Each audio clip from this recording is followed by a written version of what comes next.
Good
evening. We are going to get started.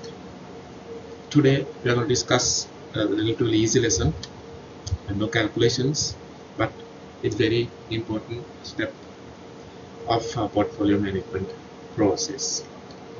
Before that, let me ask you a question. Assume that you are going to invest in the stock market. If I ask you, okay, what sort of return that you need, or else what do you expect from the investment? If you answer to make a lot of money, it's inappropriate in terms of portfolio management process, because if someone answers to make a lot of money, it is incomplete. That's why it is inappropriate. Why it is incomplete? Because it talks only about the return aspect. But to make a lot of money, at what level of risk? So it is silent about the investor's risk tolerance, we say. The level of risk that he can assume, he or she can assume. Therefore, the return should be always mentioned along with the risk level. Right. So this is the theme for today's lesson. And today we are going to discuss about the investment policy statement. Before that, if I am to set the context for the lesson, here there are two parties, basically two parties. One is the investor,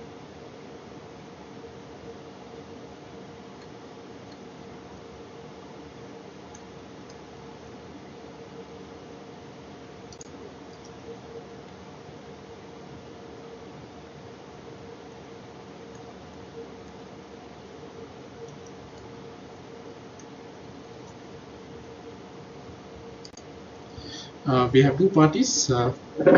One party is we have investor. On the other side, we have the capital market.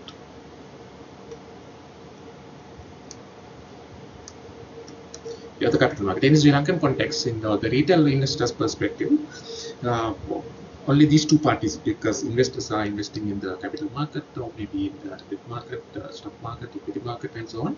But there is no middle party. But in this context, for example, in this if the investor is not a small investor or retail investor, it's an institutional, very large investor. In that scenario, they are not really getting into this investment process. They invest in their money. What they do is probably they would assign an investment manager. So that these are the three parties. We have capital market, we have investor, mainly institutional, and even that is applicable for the big individual investors as well. We call them high net worth investors, wealthy affluent individual investors. Anyway, now that they have a huge chunk of money, so what they do is they appoint investment manager. Sometimes we call it money manager, investment manager, fund manager, and so on. There are whatever you like to call it. So this here he is able to, the fund manager is a professionally qualified fund manager, money manager, so that he is able to invest that in the market. He has all the relevant expertise. However, now here we are talking about this in this particular lesson we are talking about the relationship between the fund manager or the investment manager and the investor.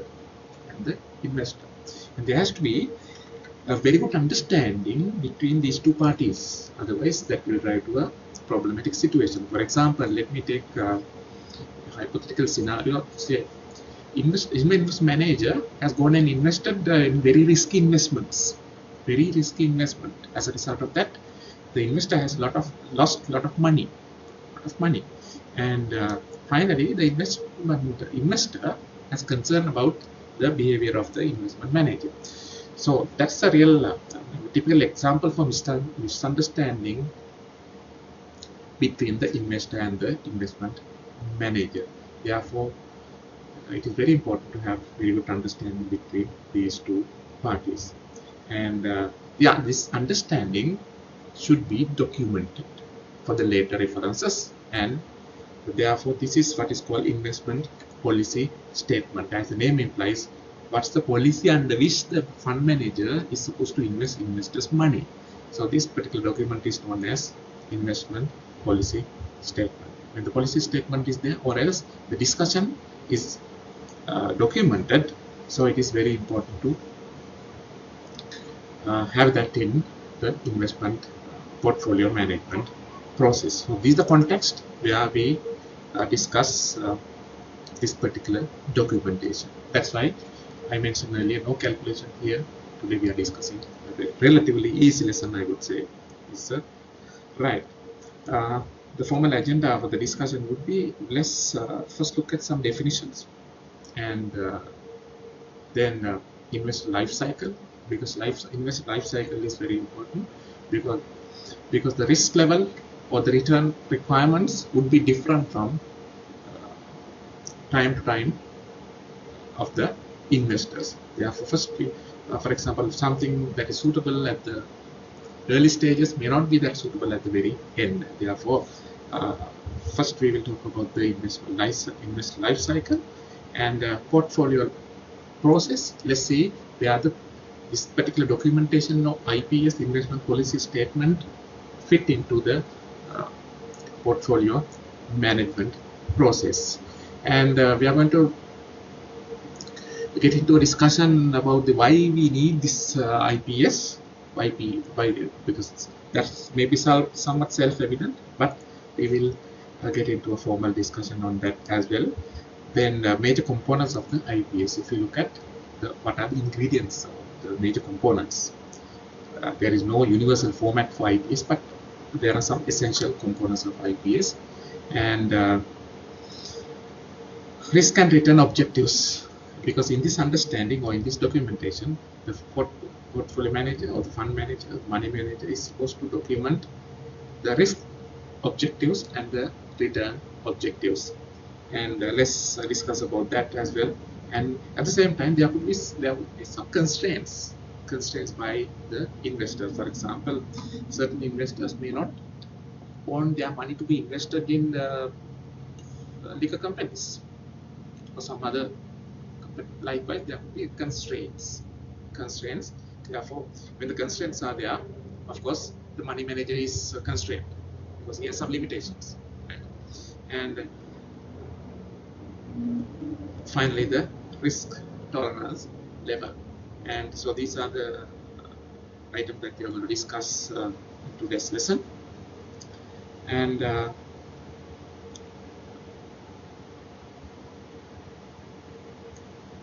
right now, with this context, if you carefully read this definition, it would really make sense.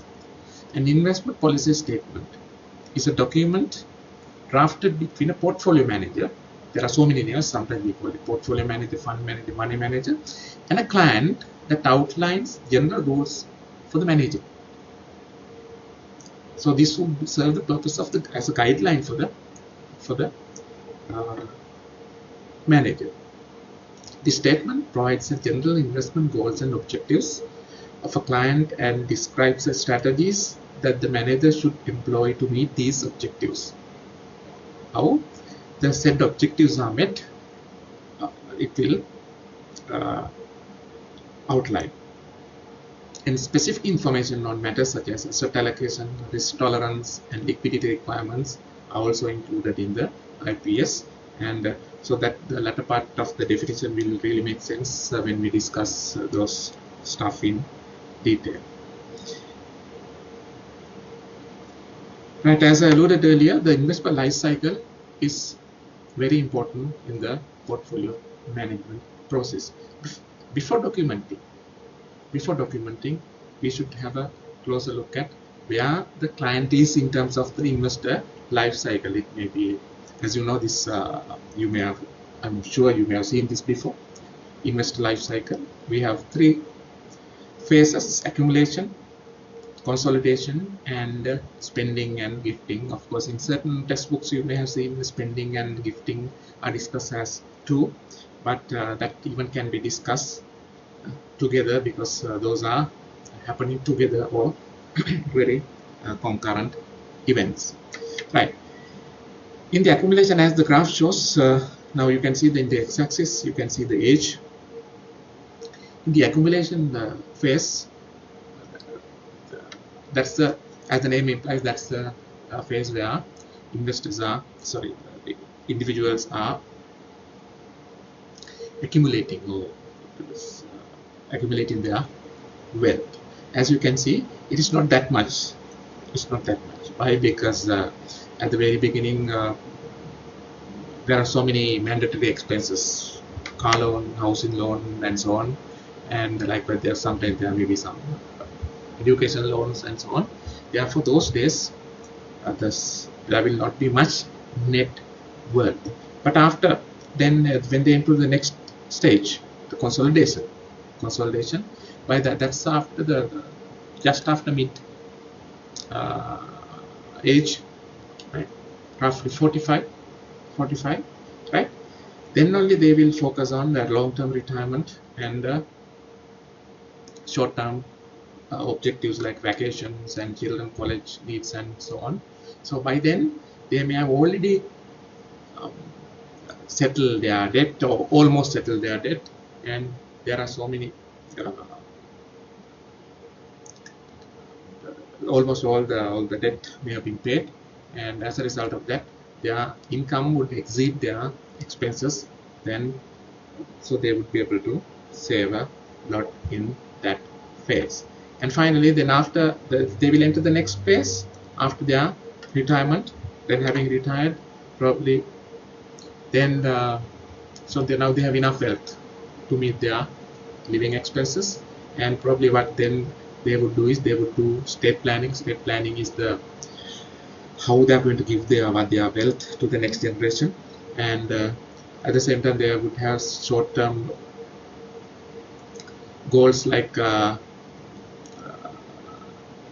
lifestyle needs and all the gifting they would consider, right? Now that they have a lot of wealth, right, they might consider gifting that to the relatives and to their children.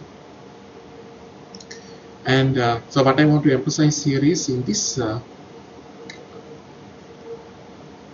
your risk level as well as your return requirement would be different from where you are in terms of the investment life cycle.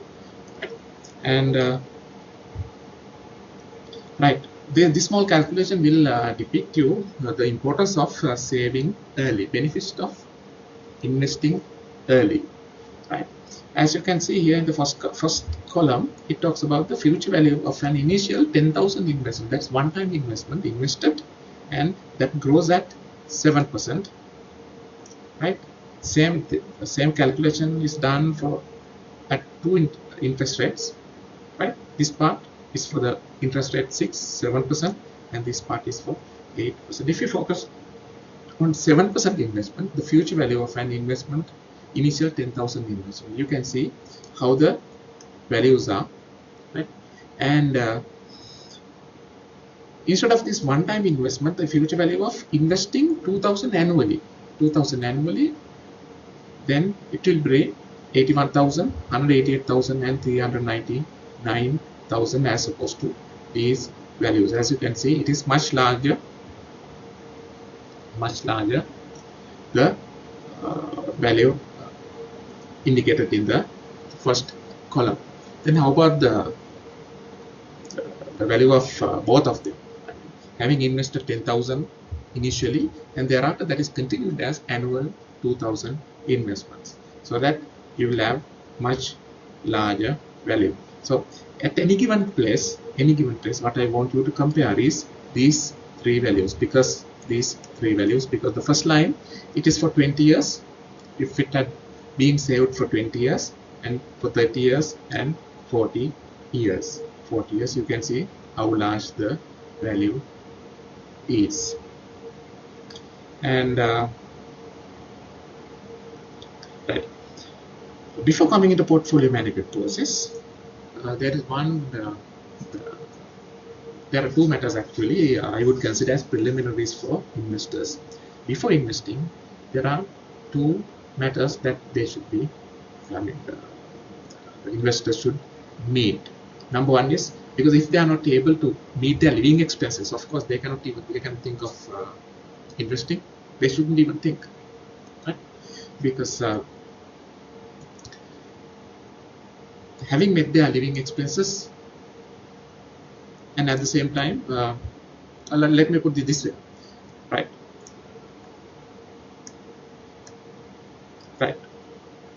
Let me use the latter part of this same slide to explain this one. In the investment process, what we do is we invest our savings. So therefore, for someone to invest, there has to be some savings. Then how do we have savings? It's fairly simple equation. We have earnings, then expenses minus expenses, then we have savings.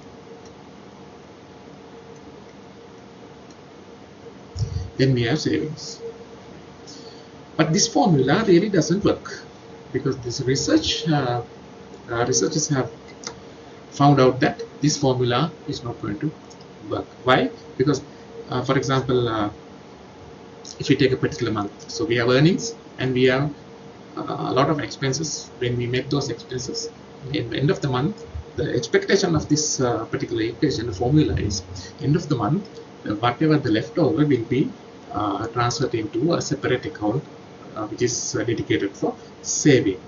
Unfortunately, this is not going to work, because when this is empirical evidence, and what really works is this equation: earnings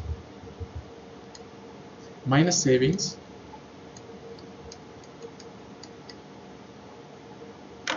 equal expenses. That means savings should be a part of it, should be yet another expense item. You need to decide that, and you need to keep that aside. And with the balance, of course, you need to manage your expenses. I know it is difficult, but with difficulties, if you manage to do that, you will be in a great position, because when you have savings, of course, you have a dignity. Because for any emergency, then you don't want to go after your friends, relatives, because you have your own savings. Now, when you implement this equation, of course, you will be able to save money, so that you have accumulated savings. So will it be helpful to meet your long-term financial goals? Not necessarily, because as you know, savings, you are getting very small, very mediocre interest rate, which is sometimes even below the inflation. Therefore, accumulated saving will not help you. So what really you need to do is, you need to convert your savings into investments, because savings into investments. And remember, when you are converting them, you should not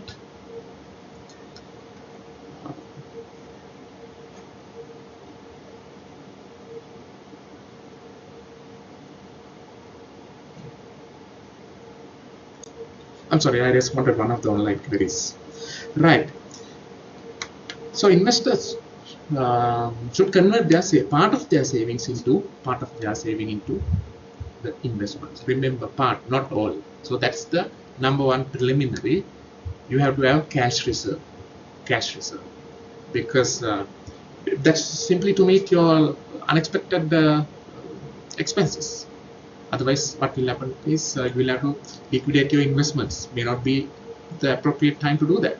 Therefore, it's very important to have a cash reserve with you. And the number two is you have to have a insurance policy. That is very important. And when you have those two preliminaries met, so that then you can consider investing your money. And it's a portfolio management process.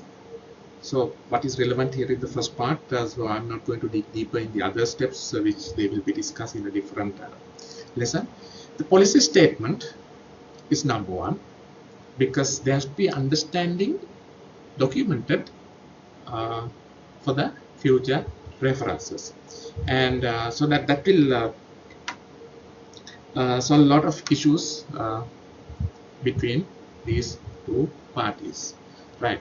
The focus of this one is investors' short-term and long-term needs, familiarity with the capital market history, and expectations. So everything has to be documented there. And then having designed the policy statement, then what's the next step? Let me briefly explain. Examine current and projected financial, economic, political, and social conditions. Then having prepared the IPS, then the portfolio manager should do an assessment about the economy. And the focus of this one is short-term and intermediate-term expected condition to use the constructing the specific portfolio, because based on the risk return objectives mentioned in IPS, then the portfolio should be created. And before that, the groundwork should be done. Thereafter, the portfolio will be created. Implementation of the plan and constructing the portfolio. And so this particular portfolio will be created based on the risk return requirements of the investor. And so is that the end? Not necessarily, not really, because there has to be some follow-up.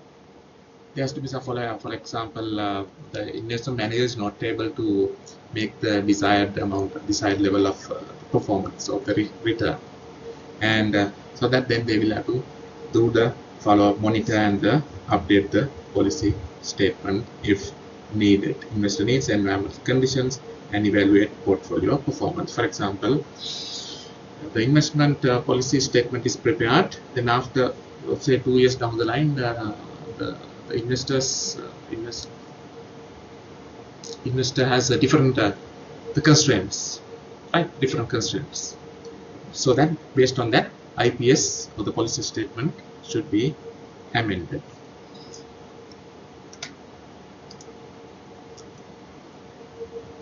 Right. The reasons for written investment policy, written IPS. Why do we need a written IPS? Because that will help the managers, fund managers, and the investors to decide the suitability of an investment. Because that's very key. If the investment is not suitable, it's not going to generate the desired results. Let me pick a simple example.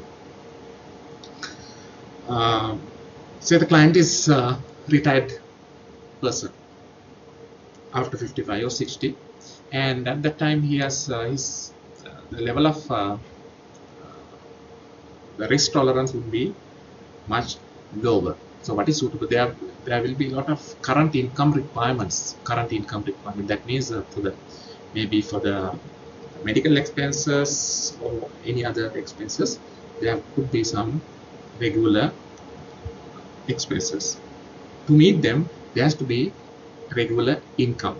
If that money is invested in not invested in dividend-paying companies or the treasury bills, treasury bonds, of course the investment manager will not be able to generate the required periodic income. Therefore, This will help. This is just example, the suitability of an investment, whether this particular investment is suitable for this particular client. And the other one is the legal or regulatory requirements. And in certain countries for the pension funds, this is a requirement. This is a requirement. In order to meet these legal and regulatory requirements, there has to be a written investment policy statements, and at the same time there could be some governance arrangement as well. For example, if the client is institutional client, there will be some internal policies. So the governance the arrangements about appointing the fund manager and how the voting rights are managed and all these things. Based on all these things, it is a governance arrangement or governance requirement for this to be documented, right? And there is no universally accepted structure for IPS. This particular document, major components of an IPS, of course, the introduction. So it is the introduction about the client. Okay, this is his age, so that will help us understand where he in terms of the investor life cycle, and statement of purpose, statement of duties and responsibilities. What are the things that the fund manager is supposed to do, and the procedures, and investment objectives, investment guidelines. We will discuss these things in detail. And the one before the last, evaluation and review, because if you can recall this particular relationship, investor, fund manager and the capital market, and for this service investment manager will charge a fee. For example, it could be that there are so many structures with regard to that. For example, if the fund manager might promise you, say, 20% return, 20% return. If he is able to earn more than that, then he gets a different commission out of the excess. Or else, if he beats the S&P 500 return, in order to, from the excess, he will get a particular percentage. Or else, sometimes he will have a flat fee. Likewise, there could be a fee charged by the fund manager. Of course, then there has to be some evaluation process. Whether the fund or the investor will continue with the same fund manager, or probably they will go for some other fund manager. For that purpose, the evaluation is needed. How the evaluation is done will be included in the IPS. And under appendices, there would be additional details like, okay, when it comes to portfolio construction, what are the tactics or the strategies that are used? So there are so many strategies like tactical asset allocation and strategic asset allocation and so on, and those details will be included in the appendices. But I'm not going to go into details on those things because those are out of the context when it comes to the investment policy statements. So those will be covered in a different lesson. So this is the general structure of the investment policy statement. As I alluded earlier, the risk and return, this is very important. You should never say I want to earn this return. At what level of risk. Therefore, the risk also very important in terms of return objective. So here we are going to talk about risk objectives. Okay, in terms of risk, what is the objective? So that you can have, that means what's the amount that you are ready to risk in your investments, right? So that is, we call it a risk objective. And so this can be expressed in terms of absolute or relative terms. Absolute means we are giving a particular number. Okay, I can afford losing this much percentage, right? And so this is an example. The 12-month 90% value at risk of the portfolio must not be more than 1 billion. And these are the measurement that we use. We call it VAR, value at risk. Value at risk. And so that's one way of explaining the absolute return. Other one is the relative, the comparative way of explaining the risk objective, achieving a return within 4% of topic's return approximately 95% of the time. What is topics? Topic is nothing but stock index. I think topics is some, I think that's in Korea. If I remember right, that's in Korea. No matter what, say let's apply SPI, achieving a return within 4% of the SPI return, approximately 95% of the time. Right?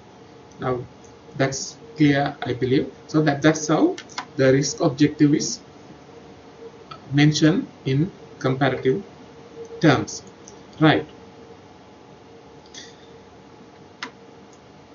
No matter how you explain your risk objective, when it comes to risk, there are two components. For example, when we ask someone, the investor might say, I can take risk. I can take risk. But that's, we call it willingness. That means he's willing to take risk. Willingness to take risk. But what is very important is, on top of that, whether he is able to take the risk. We call it ability to take risk and the willingness to take risk. So these two will go hand in hand. So as you can see, so this will define so many different scenarios. Different scenario. When it comes to willingness, it could be high-low. When it comes to ability, it could be high-low. Right? Now that we have high-low for both, so that it will define four different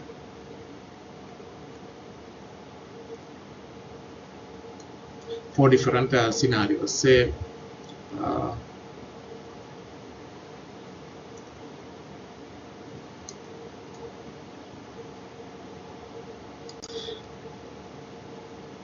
right, when it comes to ability to take risk, what will matter is time horizon would be one factor. Time, what does it mean? Of course, this will be a determinant factor of your ability to take risk. For example, youngsters would be able to take risk because they have a time horizon, longer time horizon, so they can take risk. If something goes wrong, they have time to get it recovered from the market itself. Right? Market itself. Right? Compared to that one, if a retired person who will be likely living for yet say 5-10 years or 10-15 years, if he is getting into a long-term investment, if something goes wrong, probably he will not have time to make his losses from the market. Therefore, time horizon would be a decisive factor when it comes to the ability to take risk. Other one is the expected income. Of course, expected income is lower, then ability is lower, and expected income is higher, and ability will be higher. And wealth relative to liabilities. Of course, he is already having a wealth relative to liabilities. Compared to liabilities, more wealth. That means he can afford losing something. That means his ability is higher. Ability is higher, and also if he meets the two preliminaries, what are them?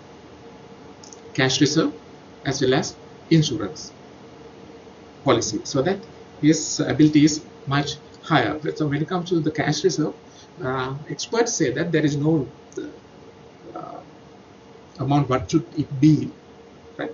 But in general, experts say that it's 6 months living expenses. 6 months living expenses. Cash reserve is for you to meet your unexpected expenses, maybe job loss, maybe unexpected health expenses, right? Likewise, so that's why we need this cash reserve and insurance. So if you have all these things, your ability would be higher. If not, your ability would be lower. For example, time horizon is short term. That means you are elderly person and expected income is low and wealth relative to liabilities is low, of course your ability would be lower. On the other hand, the willingness, of course, is a psychological factor. Psychological factor is a personality type will help you determine that, and self-esteem, inclination to for the independent thinking. So all these psychological factors will help you determine the willingness to take risk. So we cannot, now that we want to deal with only the risk and return. So that, but risk has these two components, willingness and ability, but we cannot deal with all this. But therefore we commonly derive a one term, risk tolerance from these two. Therefore we are dealing with only one. We are dealing with only one, and this versus the return. That's how we deal with risk. And how would we determine the risk tolerance? How do we derive the risk tolerance from these two? Right? I don't know whether this will be visible enough. As you can see, we have ability. I would say L for low, high, and willingness, high, low. So this will define 4 quadrants. Of course, if both are low, risk tolerance is low. Risk tolerance is low. And if the ability is low, but the willingness is there, here, willingness is there, right? But we are giving the priority for ability. Therefore, this is also rated as low risk tolerance. How about this quadrant? High. Of course, ability is there. Ability is high. At the same time, willingness is also there. No problem. So this will be rated as risk tolerance high. Risk tolerance is high. Problem is this one. What do you think of this? Ability is high. Ability is there. Willingness is, remember, as I alluded earlier, we are giving priority for willingness. Sorry, ability. Ability should be there. Here, ability is there, but the willingness is not there. So what do we do here? How do we rate it here? Whether it's low or high. Here, the portfolio manager will have to, I would say, counsel and explain the consequences of not taking risk, since he has the ability, right? He has the ability, but it is not the job of the fund manager to convince him to increase his willingness. That means for him to shift from this quadrant to this quadrant. Is the fund manager should not force or should not encourage, but he can explain the consequences of not taking risk. And this is how the risk tolerance is defined. So we are dealing with risk tolerance, and from the risk objective, right? How much of risk is right for you? Now the fund managers are, when it comes to the development of investment policy statement, IPS, the fund manager would determine the investor's risk tolerance by using so many models.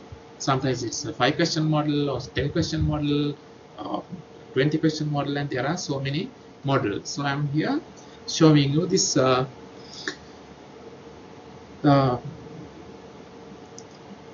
this particular Feathering Your Nest, the retirement planner, this adapted from this particular book. So it has detailed 10-step or 10-question model to determine or assess the risk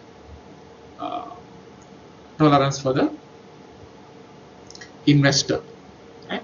So as I mentioned, this is a 10-question. If you take this one, if you win $300 in an office football pool, what will you do?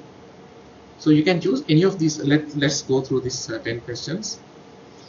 And remember, this is not the only model. This is one of the models.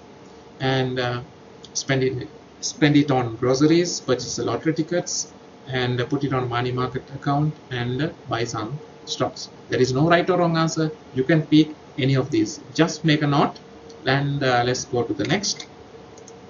And number 2, 2 weeks after buying 100 shares of a $20 stock. Remember, this is independent, nothing to do with the previous one. Had you purchased stock there, and $20 stock, the price jumps to over 30. Now the price is over 30.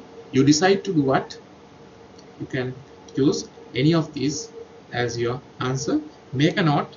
We will end of the process, end of the 10 questions, you will be able to know what your risk tolerance is. So have a look, pick your answer.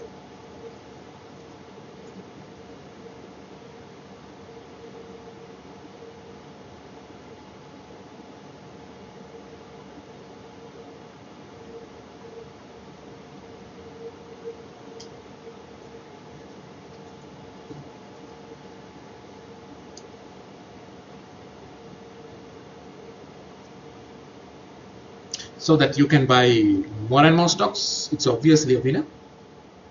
B, sell it and take your profit. Of course, then you can make a profit of 10 per share, and sell half of them to recoup some costs and hold the rest, because you can recover the cost, and sit tight and wait for it to increase even more, advance even more. Now, if you carefully look at these answers are designed to for different people to pick. For example, now someone is buy more stock is obviously that buy more stock means that means you are ready to take risk, right? And if you are, you may have heard this word risk averse, right? In the portfolio management, risk averse. If you are risk averse, then what you want to do is take it and take your profit. You don't want to take any more risk, right? And so on. So that if you carefully look at the answers, so that also will imply different levels of risk tolerance. On days when the stock market jumps way up, what do you do?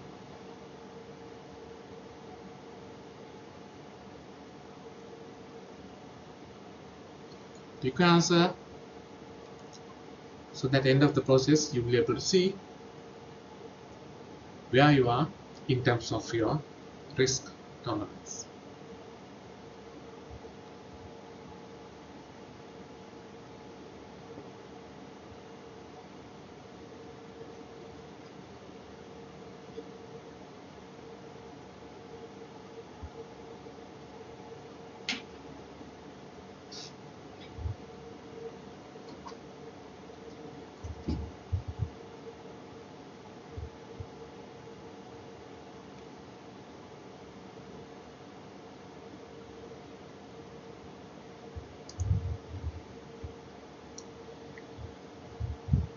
Number 4,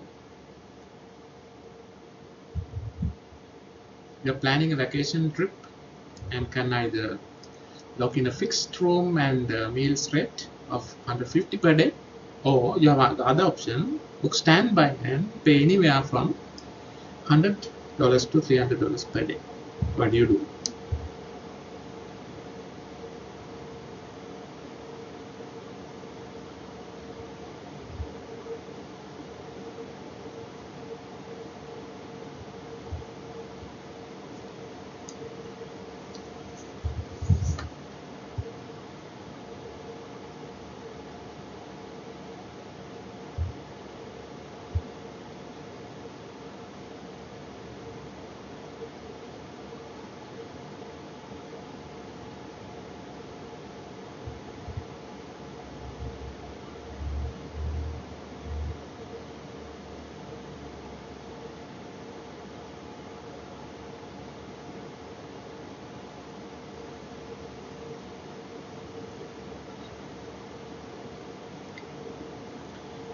Okay, we are going to look at the question number 5.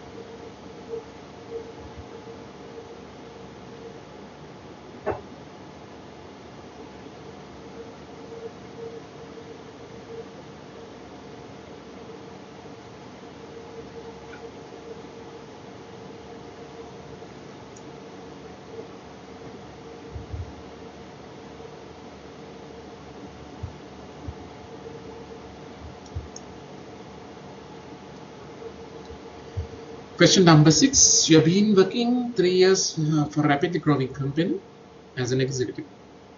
You are offered the option of buying up to 12% of company stock, 2,000 shares at $10 per share. Although the company is privately owned, the stock does not trade on the open market. That's what is meant by the private company. And its majority owner has made handsome profit selling 3 other businesses and intends to sell one eventually. Sell this one also.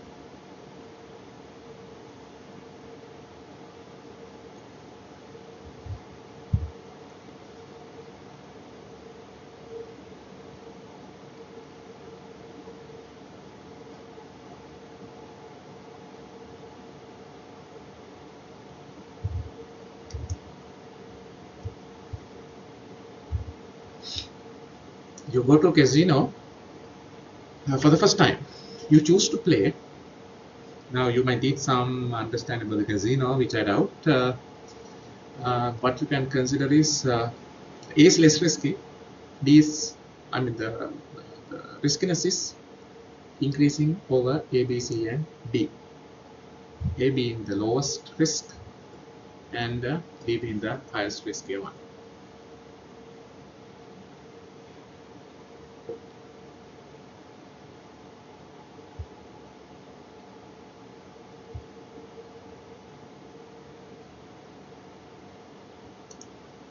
Number 8.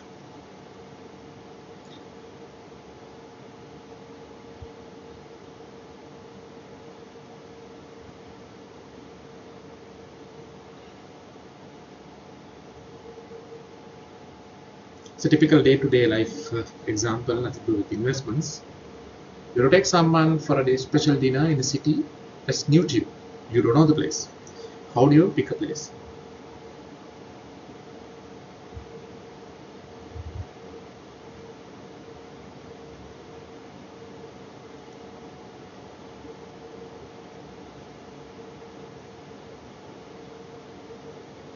Pick your answer.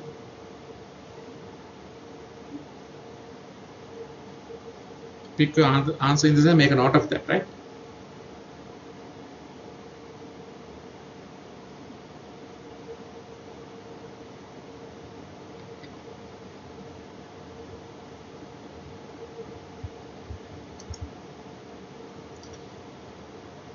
Question 9 out of 10. The expression that best describes your lifestyle is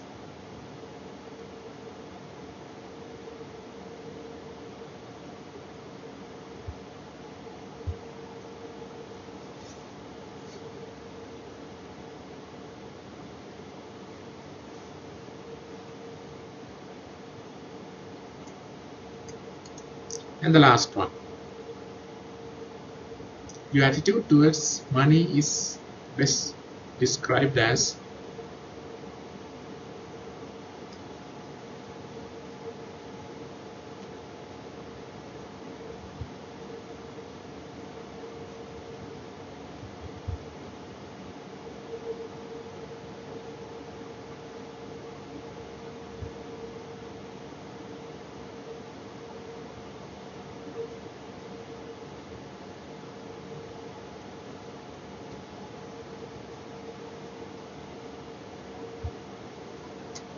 right. I believe you may have noted your answers, but that we have answer grid, which is given by the particular model. Questions and answers. If it is, for example, question 1, if the answer is A, you will get 1 point, and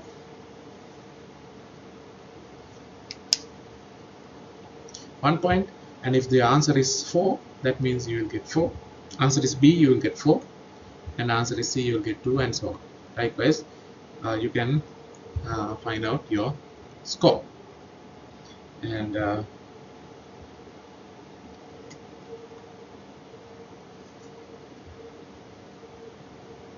right.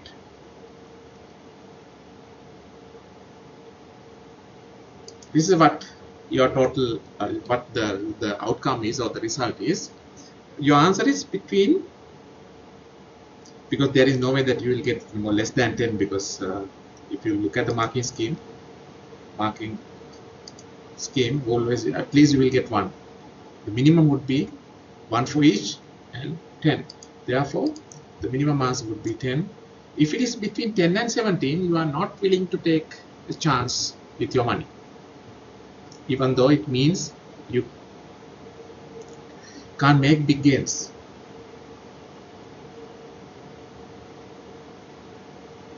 You know that you cannot make big gains, but still you are ready, you are fine, because you are not willing to take risk.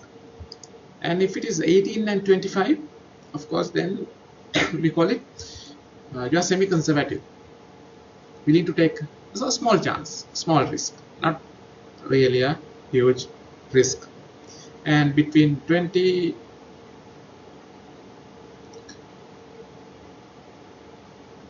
I'm sorry, this should be 24 and it should be 25. Between 25 and 32, you're semi-aggressive, willing to take chances if you think the odds of winning or earning more are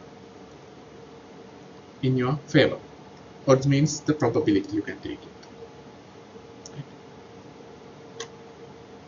And the extreme would be 30, because as you know the maximum is 40. Between 32 and 40, you are aggressive. That means looking for every opportunity to make your money grow. You are taking the, you are ready to take the every opportunity, or you are a risk taker, or you are very aggressive risk tolerance level. Even though some of the cases the odds may be quite low, you view money as a tool to make more money, making money out of money. And this is one way of one model that help you decide the risk tolerance level. The other side, what are the important considerations when setting up the return objective? Now we talk about the risk objective, now return objective. Remember, risk and return should be mentioned in the IPS. Return objective, it could be relative or absolute. It could be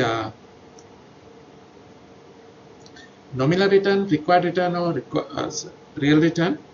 And at the same time, the portfolio manager should see whether that is the realistic goal. If it is not realistic return objective, if it is mentioned in the IPS, finally the manager would be in trouble, because he will not be able to deliver. Then the evaluation is done not in favor of him. Therefore, and right. Let's take one by one. Is absolute or relative? And this could be absolute, means we are coming up with simple number. Okay, it should be 15% or 16%. Right? Relative means as opposed to a particular other, relative to some other return. It could be relative to, say, plus or minus 2% of S&P Sri Lanka 20 index, plus or minus 1% of S&P 500 index, the relative. Or else it could be simply of 15%, 10%, 12%, and so on.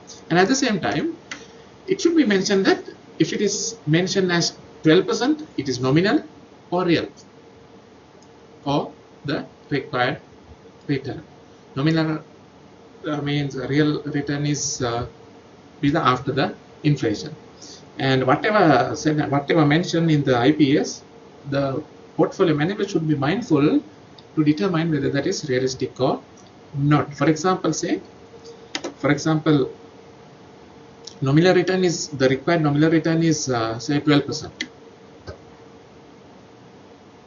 This is mentioned as nominal return 12%, right? 12%.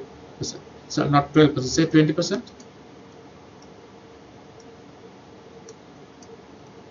20%. And this may be possible. This may be possible when the inflation is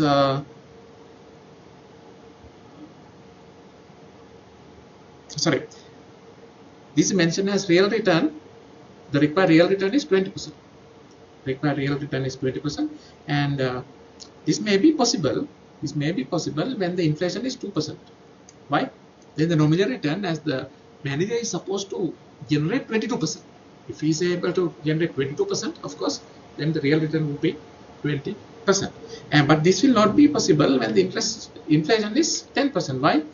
Then in the nominal terms, he is supposed to generate 30%, which may not be realistic.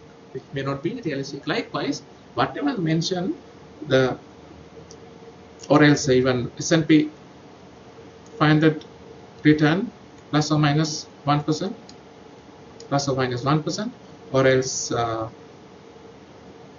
5% plus or minus 5%, whatever, and the investment manager should assess whether that is realistic or not. That is very important.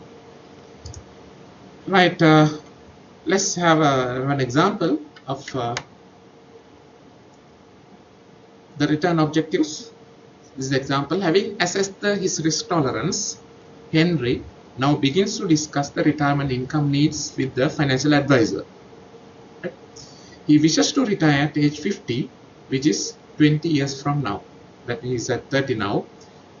His salary meets current and expected future expenditure requirements, but he does not expect to be able to make any additional pension contributions to his fund. He will not be able to make any additional contribution to this fund. And Henry sets aside 100,000 of his saving as an emergency fund to be held in cash. The remaining 900,000 is to be invested for his retirement. This is continued at the next page, and he estimates that the before tax amount of 2 million of in today's money will be sufficient to fund his retirement income needs. That means he has some idea about, in terms of today's currency, what should be the retirement needs after retirement needs. The financial advisor expects inflation of average 2 per year over next 20 years. Pension fund contributions and pension fund returns in France. He's a French person, I guess, because the currency is mentioned in Euro. France are exempt from tax, but pension fund distributions are taxable upon retirement. Right. So what is his retirement need?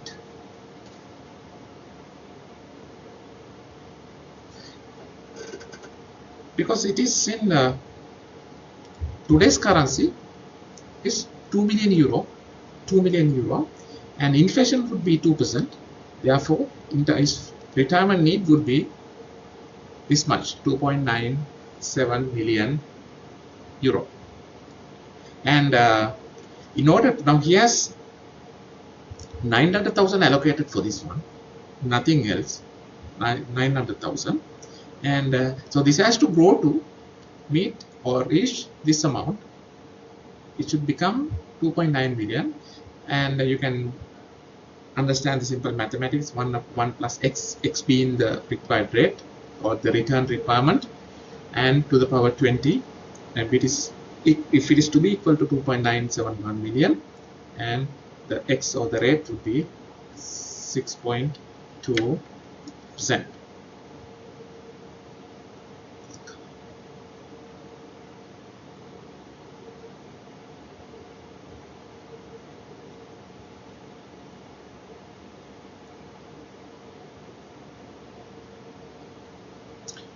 Right, so we'll stop for a small break, and we will start in say 10 minutes.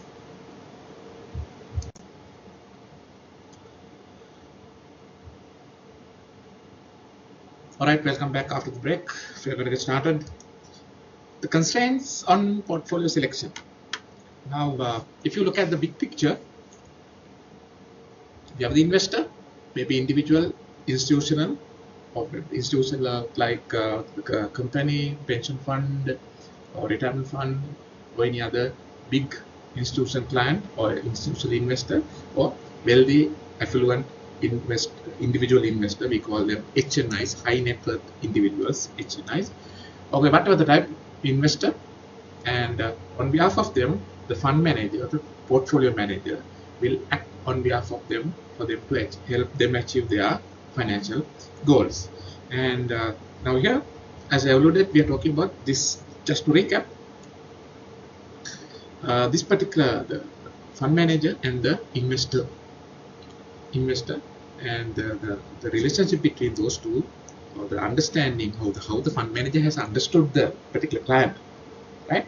Or on the other hand, how the client has instructed the fund manager is documented. Here we are talking about this investment policy statement. In this particular relationship, investment constraints will play a big role. Constraint means what are the matters that will constrain the fund manager, or in other words, not to do things. Certain clients may not want their fund manager to do certain things. We call them constraints. In the ideal scenario, the fund manager would be happier when there are no constraints. But in general, there are constraints. So these constraints can be classified into five different categories. Liquidity constraints, time horizon constraints, tax concerns, legal and regulatory matters or factors, and unique circumstances. We will discuss these five categories in detail, and all these constraints will impose constraints on portfolio selection. And by the way, the size of the circle doesn't make any sense, right? There is no relationship with the size of the circle and the particular matter, right? We will go into detail one by one, and I'm sorry, you can simply ignore this one. This is some sort of repetition, and we will come to this. Here, unique circumstances.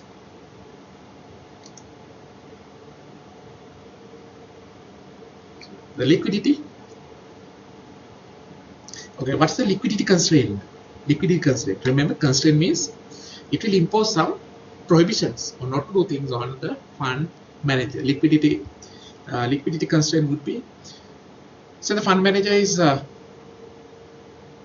retired person. He needs some for his maybe because of health expenses, or any other the periodic expenses, and he needs some money periodically, maybe half a year or every 3 months, every quarter. He needs, from this investment, the investment manager is supposed to generate sufficient income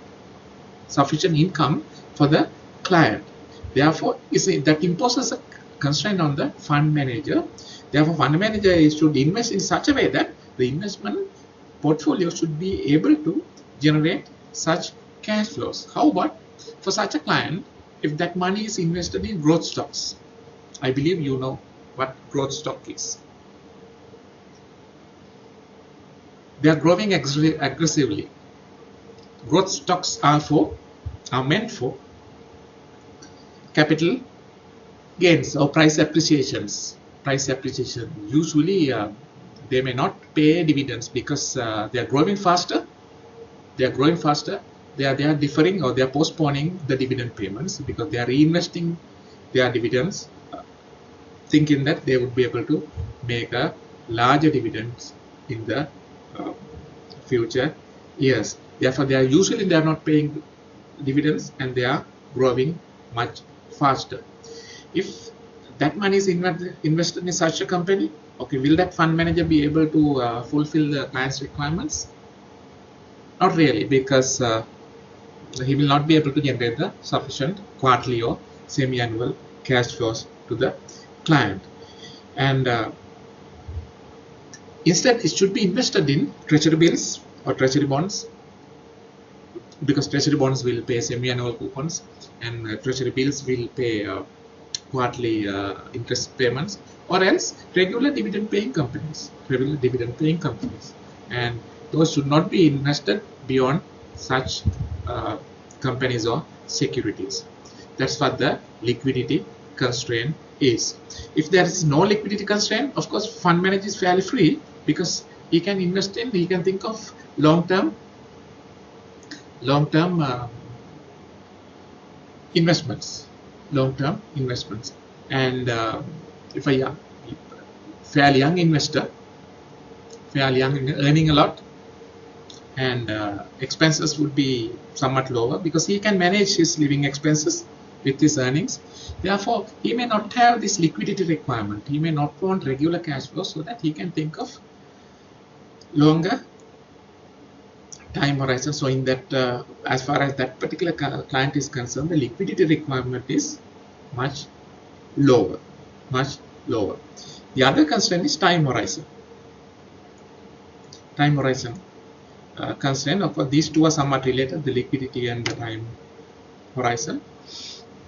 And time horizon constraint is again the retired people or the elderly people should not invest in risky assets or risky investment opportunities because their time horizon is short term.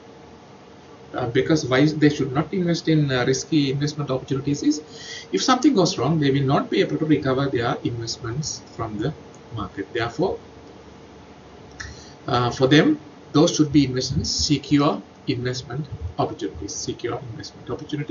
As opposed to that one, the young investors again can think of a long time horizon. If the client gets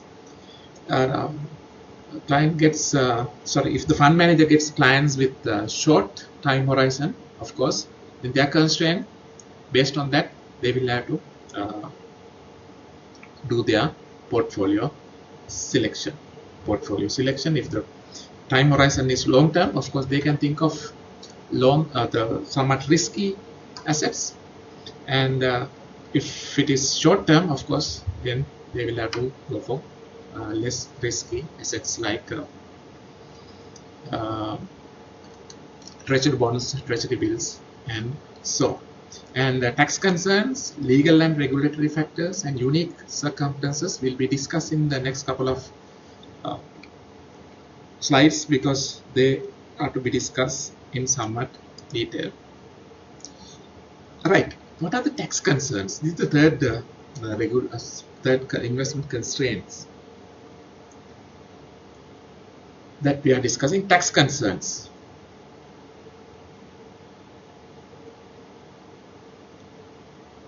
Because most of the countries, investors will have their own tax bracket. Some may be exempted from certain taxes, and some may be at a very somewhat different tax brackets. And even within these taxes, dividends, interests, and capital gains are taxed differently. Now there are so many returns, dividends, capital gains, as well as interest, and at the same time there are so many clients, individual clients, pension funds, institutional clients, and so on. So these will create so many different categories. As a result of that, different investors will have different tax rate for different returns. For example, if you look at Sri Lankan situation, individual investors or institutional investors, all investors are subject to 10% dividend tax. 10% dividend tax. And when it comes to interest, is 14%.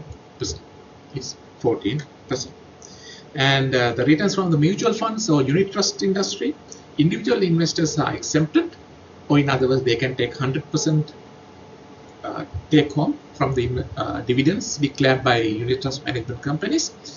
However, for institutional clients, they can take home only 86% of that because 14% is the tax rate for them, because that was imposed very recently. That tax on the dividends declared by the mutual funds or unit trust. And Sri Lanka, for the capital gains, for capital market, no capital gain taxes, but in the different countries, capital gain tax exists at different rates. If this is held, for example, in certain countries, if the particular asset is held in the portfolio less than a year, different tax rate, more than a year, different tax rate. And sometimes it is zero or there is no capital gain tax. Sometimes it is taxed at different ratios. So investors' tax status, because of the different tax brackets, different investors may prefer different type of returns. For example, if I'm in a tax bracket where my dividend income is taxed at higher rate than the capital gain, I would prefer capital gains. Because end of the day, what really matters is the after tax income, not the before tax return, but the after tax. Therefore, I would prefer, in that scenario, I would prefer capital gains because my dividends are taxed at higher rate. And but it may be vice versa for some other client. For that client, would prefer other way round. And because of different tax rates, and so these will impose constraints on fund managers. For fund managers, will have to treat different clients differently based on their tax concerns or tax constraints. And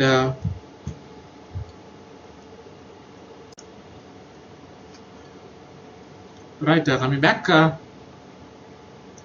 So that's therefore because of these different tax brackets or different tax rates applicable for different type of returns, different investors may prefer different type of returns, and so that will impose a restriction or the constraint on the fund manager. The other category is legal and regulatory factors. There could be some legal matters that will impose constraints on the fund manager, or in other words, there are certain legal restrictions will tell the fund manager, okay, not to do these things, and so on. And one such thing would be, so in certain countries for the pension funds, and I believe you don't want me to explain what pension fund is. If you need, let me briefly explain. In most of the other countries, in the private, like we do have ETF or EPF in Sri Lanka, they have different. When it comes to pension fund, it has two categories. One is, let me use this particular site itself, defined contribution. Other one is defined benefit. As the name implies, defined contribution, like we have in ETF, EPF, because the contribution is defined. If what we do pay in Sri Lanka is 8% from us and minimum 12% from the employer. Altogether 20% will be the contribution. Contribution is defined, and so that will grow at a certain rate at the central bank, ETF department, and ETF as well at the Labour Ministry. So that will grow at a certain rate, so that will be large enough to meet our retirement expenses, those who are working in the private sector. And there is some other thing called defined benefit. That means benefit is defined, which is not that common in Sri Lanka, but in other Western countries, these two types are there. Defined benefits is benefit is defined. That means the company itself, like as if the government pays in Sri Lanka, the private company will make the retirement payment for their employees until their death. How much will they get? That is what is the benefit, which is defined. It could be, for example, it could be like last salary into the number of years into 2%, which will be the annual pension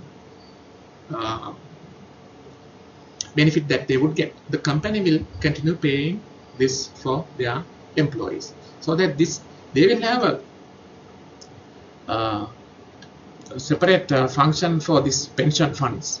What they do is when the particular employee completes 1 year or one more year, so that they know when they are after their retirement, okay, how much they are supposed to the company is supposed to pay for this particular employee until their death.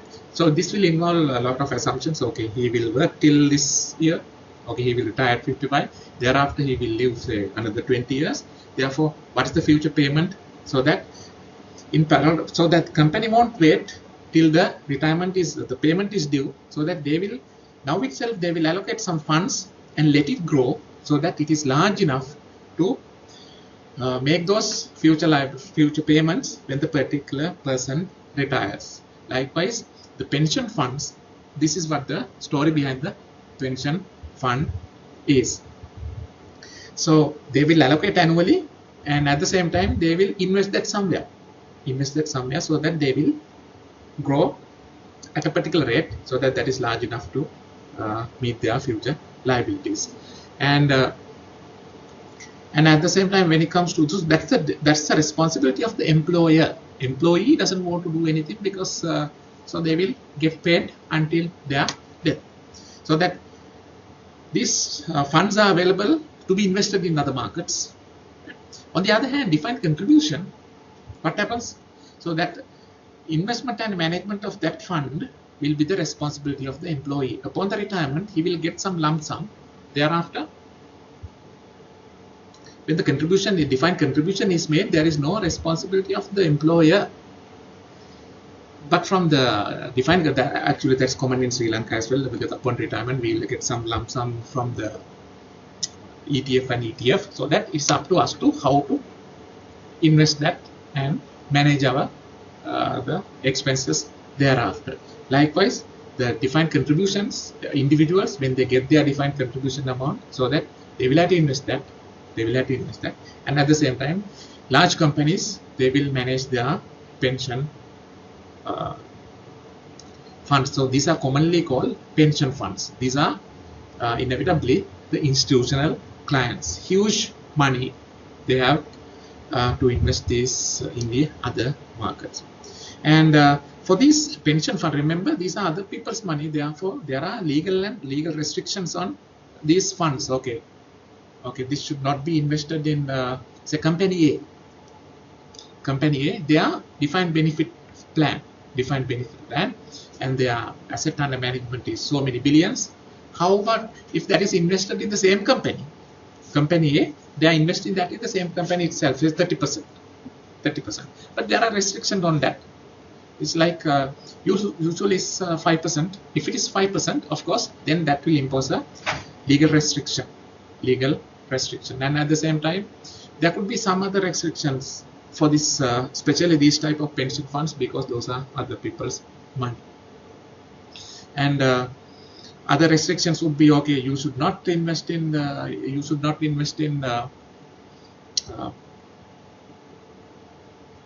say more than 20% in one company, because this is over concentrated. Right? Likewise, there could be, okay,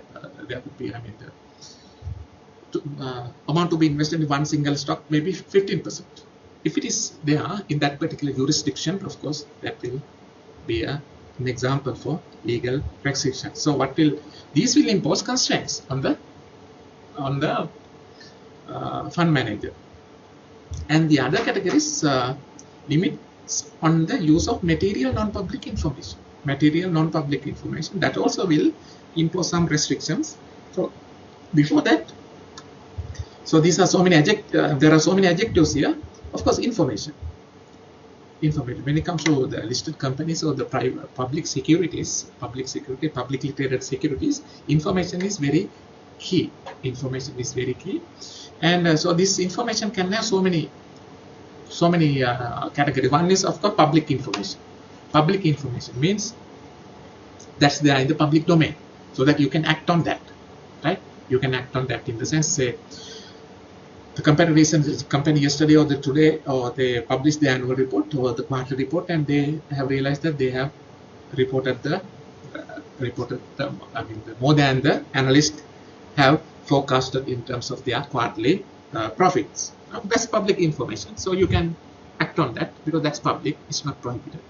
And the opposite that one is non-public information. We don't usually call it private information, it's a non-public information.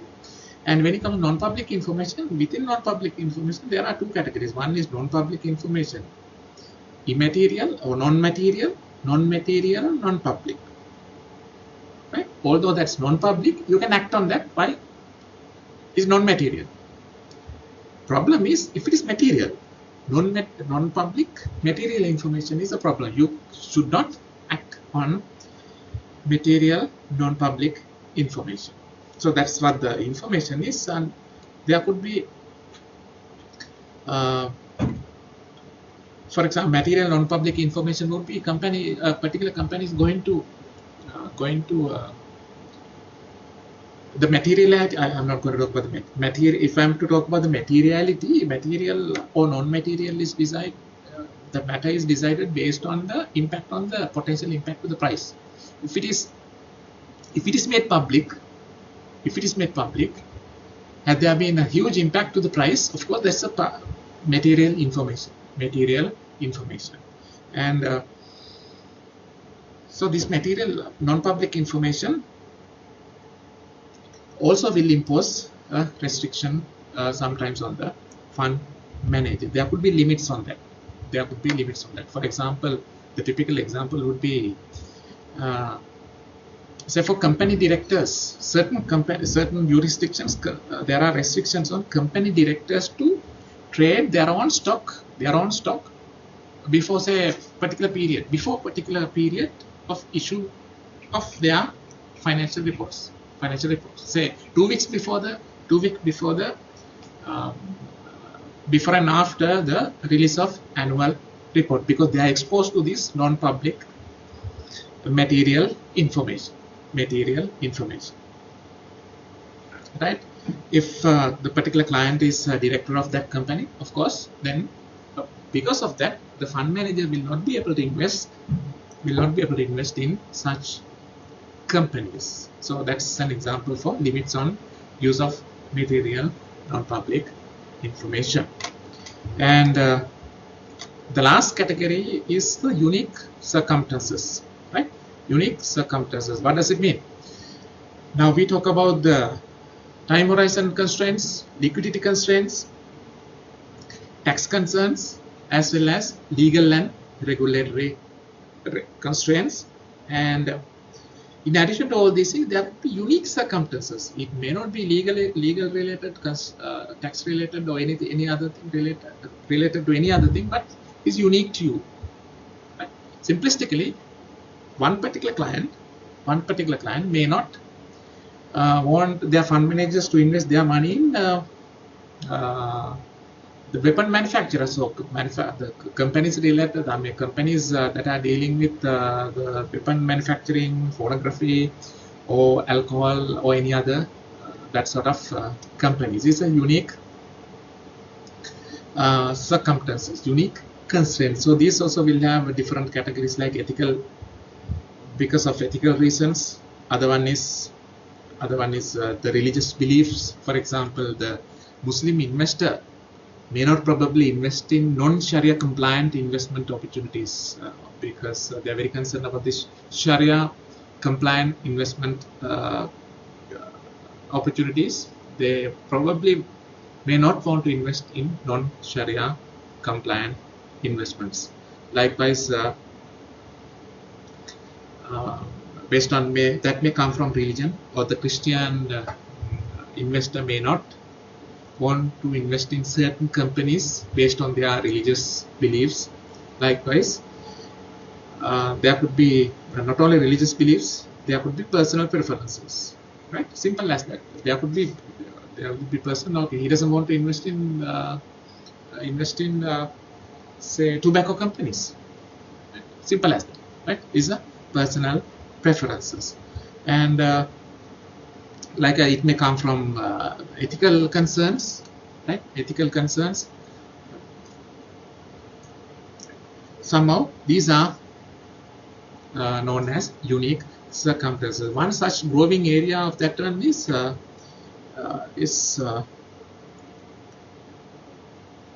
because some time ago we were talking about profit. Then we realized that okay, talking profit is only is not enough, but we should be concerned about the people as well, profit and people. So we talked about some time ago the concept of 2P, profit and people. Now later we realized that okay, it is again not enough, but we should be concerned about we should protect this earth or the resource or the environment for the next generation. Therefore we should be concerned about the planet also. Now these are the three pillars, three P's. Now these unique circumstances again related to this particular principle as well. Principle now we are very concerned, now investors are very concerned about the we call it sustainability of the environment, and they are very concerned about those things. They don't want their money to be invested in those are not sustainability of the environment, not conscious about the sustainable environment. Therefore actually there are some other components as well. Here we have something called ESG, right? ESG, and they don't want to invest in those who are not conscious or concerned about environment, right? And social, if they are into child labor, or if of course companies won't hire children, and somehow those who are against the social the principles as well as the governance. Okay, the company should have good governance. Company should treat their employees very well. Likewise, there could be governance principles, social related principles, as well as environmental related principles. These particular concept is called ESG principles. ESG principle, of course, this is usually derived from this one. Now there are investors, especially institutional investors who are very concerned about these ESG concerns, and the size of the funds, of 58 trillion USD, 58 trillion USD. That is ESG. The fund managers are mandated only to invest these 58 trillion in ESG concerned companies, stocks. Now they are in trouble because they are constrained with this requirement, because they have a lot of money put on them, and they have to turn around and invest those in ESG related, ESG concerned or ESG compliant companies. ESG compliant companies. What is ESG? Environmental, social, and governance. By the way, these are completely different topic, but is related to this one. But they are really concerned. Investment manager, how do they identify ESG compliant companies? The solution is stock exchanges started helping fund managers to identify such companies, identify such ESG concerned or ESG conscious or ESG compliant companies. How do they do is they publish index. The index constituents or index, the companies coming under that particular index are definitely ESG concern, so that fund managers can simply look at the market, see whether they have ESG index, or sometimes there are so many names, sustainability index, ESG index, or there could be so many other names. That if they have such index, ESG is a very popular name, and they look at this market. If they have the index, of course, then they are comfortable that okay, there are companies in this particular market ESG concern, so that they can invest those index constituents,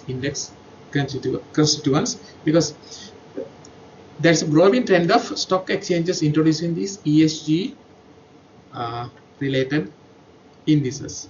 So that's an example for this unique circumstances. Right. Let's have a look at an example. Gascon expect that he will continue to work for the oil company, and that's his relatively high income will continue for the foreseeable future. Gascon and his wife do not plan to have any additional children, but expect that their son will go to a university at age 18.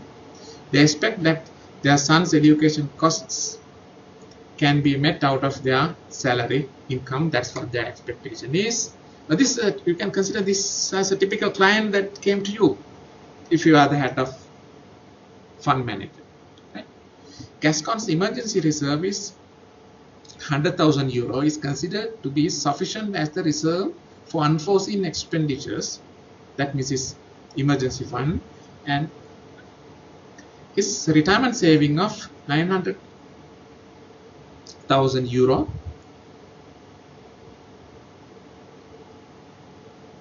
has been contributed to his defined contribution. Remember this, we heard this word defined contribution. That means defined contribution because he got this lump sum, right? Plan account to fund his retirement. Right? Under the French regulation, the pension fund contributions are paid from gross income, and pension fund returns are exempt from taxes because pension funds they can take home their 100% return because those are the concessions given for them.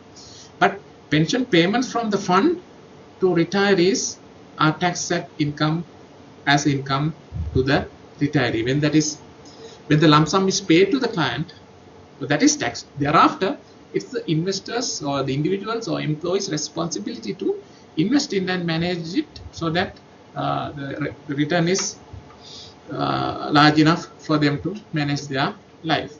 And so this is the story. Okay, let's look at what are the constraints on Henry's retirement portfolio. If this lump sum that he got has to be managed by one manager, okay, what are the constraints that will be imposed upon him? Will there be liquidity? No. If this particular client says, hey, I need this much of money every quarter, so that will impose, that would have imposed a constraint on the client, on the fund manager. But in this case it is not, because he can meet his living expenses from his income. Time horizon approximately 20 years, so that's somewhat larger, so that based on that one the fund manager can plan, because he has 20 years as opposed to this one. If it is 5 years, of course he may not be able to plan that way, so that he has to do a different planning for that. Right? Will there be tax concerns? No, because the lump sum payment is taxed. That is beyond this portfolio management, because he gets that amount when that is what is invested as portfolio. Therefore, portfolio return is tax exempted. Therefore, there is no tax concerns, no restrictions. As opposed to this one, had there been two different tax rates, okay, capital gains exempted 0%, say dividends 10%, right? Dividend 10%, then he would prefer capital gains. Why? It is not tax, 100% take home, right? As opposed to dividend. Dividend, if it is earned, only 90% is the take home. Therefore, based on that combination, so he will have different preferences, right? Which will again impose constraints or restrictions on the fund manager. And the legal and regulatory factors, French pension fund regulations, which is not that explained in the particular example, and so that these regulations would be the legal and regulatory factors that will potentially impose constraints on the fund manager. And unique circumstances, no significant exposure to oil and other commodity stocks.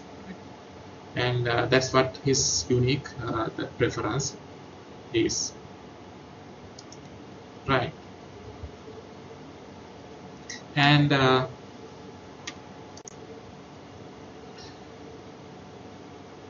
right, when the IPS is documented and if it is in place, okay, that's first step. And when that is in place, then how do you go about that? How the fund manager, then the capital market, I mean, we are not going to go discuss these things in detail. Capital market expectations for each asset class. Then the fund manager has to make an assessment about the performance of each asset class.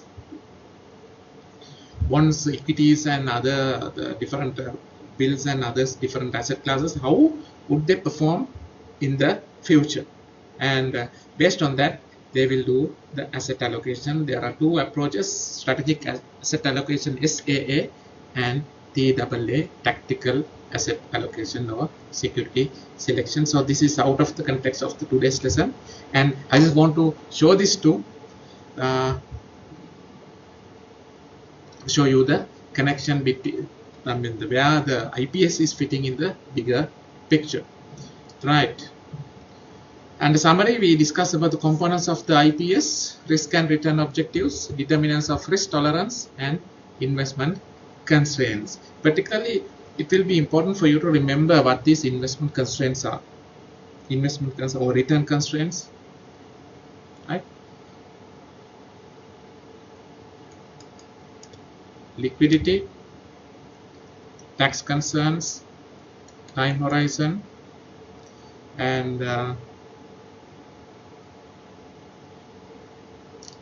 legal and unique circumstances. In terms of exam perspective, I mean, it may be important for you to remember these different 5 different constraints and with examples, right? So as I mentioned, this is a relatively short lesson and fairly easy lesson, but it's very important to be aware about the importance of this investment policy statement. What it will do is it will help the reduce the misunderstanding or the problems or any other problem between the fund manager and the investor, because when this is constructed, everything is documented. Nothing is vague. Everything is I mean, both parties are at the same wavelength. Otherwise, there could be confusions. If there is no investment policy statement is documented, then what happens is there could be disputes probably at the end. So this will resolve all these issues. And so I urge you to go to internet and you will be able to find out or download investment policy statements. And I want you to download 3 IPS investment policy statements and read that, so that you will be able to better understand, now that you know the bigger picture, you know the components of that one, so that you will be able to better understand what they are. So this will be a must. I want you to read 3 IPS. You can freely, I mean, download. Simple Google search would help you in this regard, so that you read all these things. Let me go back to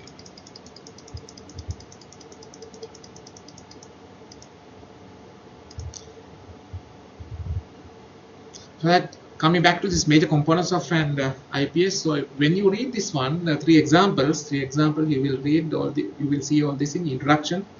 Introduction is nothing but about the client, right?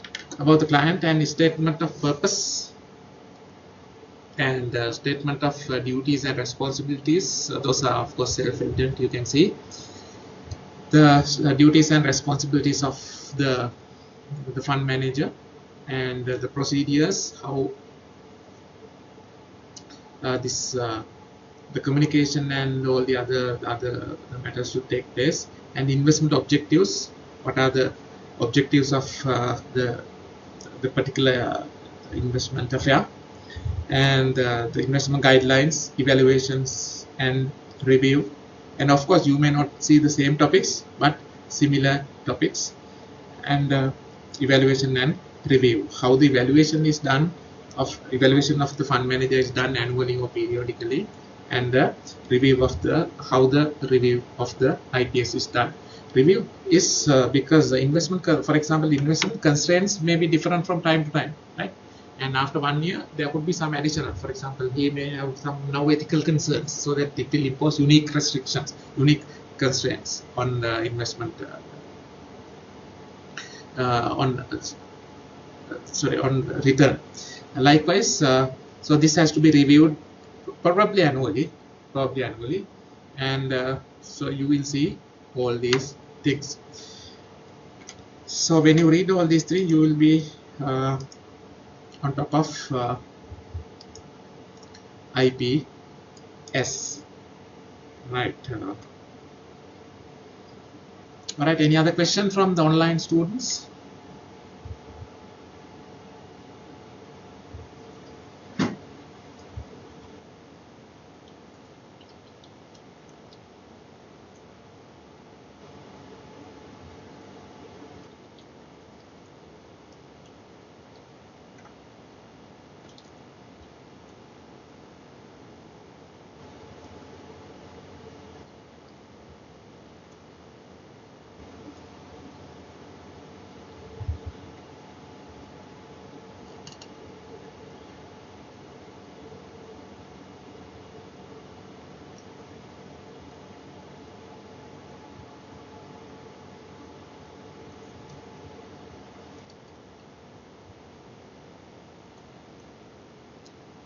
All right, then, thank you very much. And if you have time, do it now itself. Go to Google and try to download 3 examples of the sample IPSs, and